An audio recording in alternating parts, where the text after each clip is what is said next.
प्रेम से कहो शिव गुरु महाराज की जय हो। एक बेर फिर से फटाफट कंपनी के माध्यम से शिव गुरु चर्चा में बैसल छी और शिव गुरु के चरण में अपन भजन अर्पित कर रहल छी। ओहि क्रम में एक और सुंदर सन के भजन शिव गुरु से पूछे, शिव गुरु से पूछे हिमाचल के नारी बता दयोगिया, कहाँ राखब गोर प्यारी बता द जोगिया, कहाँ राखब गोर प्यारी बता द जोगिया, कहाँ राखब गोर प्यारी बता द जोगिया। शिव गुरु से पूछे,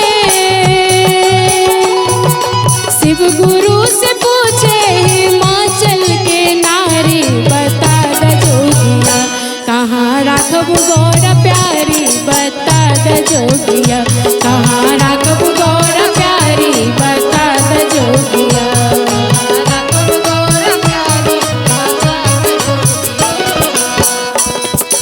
तोहरा से पूछे छी हे त्रिपुरारी,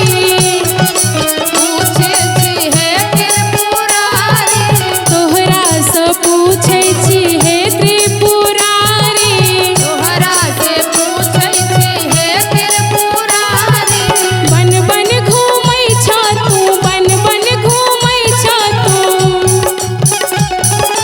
बन बन घूमै छ तू, बन बन घूमै छ तू, बन के भिखारी बता द जोगिया, तक बगौर कहाँ प्यारी बता द जोगिया, राखब गौर प्यारी बता द जोगिया, कहाँ राखब गौर प्यारी बता द जोगिया।